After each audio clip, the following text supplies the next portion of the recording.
Okay mga ka-GTV, happy Friday. So may update nga pala ako sa inyo sa huling video ko sa Fortress 160 natin. So kung napanood nyo yung huling video ko, merong caption yun na nag-overheat. Bali hindi naman nag-overheat yung motor nung time na yon, kasi 5 bar pa lang yung indicator niya sa panel sa right side. And yun nga, napagdesisyonan natin na palitan yung langis. So nagpetron tayo. Tapos nung sumunod na on-site ko, napansin ko na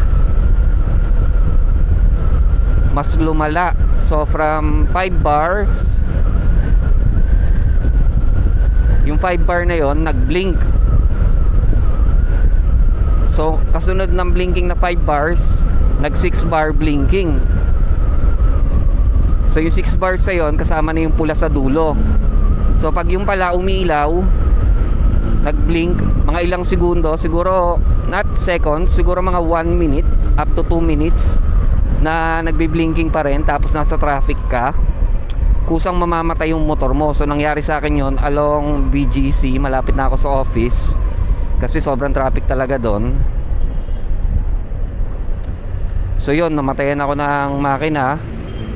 Nasa gitna pa ako ng traffic light nung huminto siya.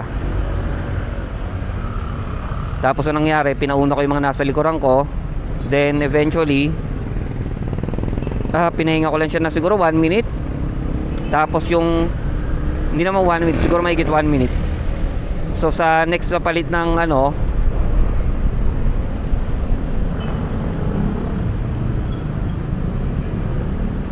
sa next na palit ng stoplight, binuksan ko ulit.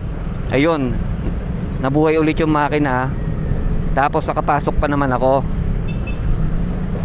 So nangyayari lang talaga siya pagka yung talagang 2 hours sa dire-diretso yung biyahe mo na traffic. And napansin ko na nakuha ko na yung solusyon sa ganong issue. Kasi that time, nung na-experience ko yung namatayan ako ng makina, pag uwi ko ng bahay nung araw na yon, sinilip ko yung coolant ko. So sa reservoir, halos wala ng laman. So ang ginawa ko, umorder ako ng premix na kulay green online na coolant. Tapos dinagdag ko siya sa reservoir natin. Ang reservoir nga pala natin ay nandito sa kanan na part ng foot peg, nasa ilalim ng rubber matting.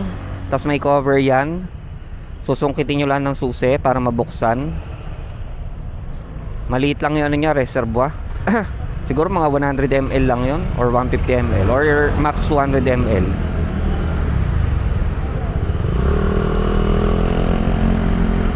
So yon, nirefill ko siya. After ko nirefill, nung nag-onsite ako, hindi ko na na-experience yung blinking. So doon pa lang nasagot na yung issue natin about sa overheating. So pagka overheating, palagi natin i-check yung coolant natin kung tama ba yung level, kung may laman pa ba yung radiator mo ng coolant, kung may butas ba yung radiator mo. So far hindi ko pa na-check yung radiator. Ang inano ko pa lang is mag-refill sa reservoir, which is nag-work naman. So mapapayo ko siguro sa mga kapwa ko Fortress 160 owner, or kahit hindi Fortress 160 owner, basta liquid cooled yung motor nyo, palagi nyong i-make sure na sapatan laman ng coolant nyo para hindi mag-overheat yung makina. Well, magandang feature naman siya kasi protection yung para sa makina na kung saan yung pinapatay yung makina para hindi mag-cause ng malaking damage sa motor nyo, sa motor natin. So siguro yun lang muna ang isi-share ko. Sana nakatulong ito sa inyo. At kung nagustuhan nyo yung video, palike na lang at subscribe na rin. Kasi mag-upload pa ako ng maraming video na makakatulong sa ating Fortress 160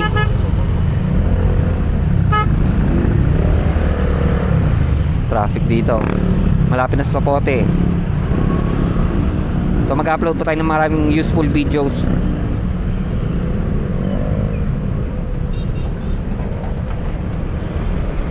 Na makakatulong sa mga aspiring owner or sa mga meron na ring Fortress 160.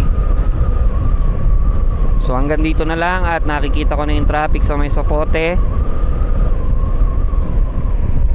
Ride safe always and peace out.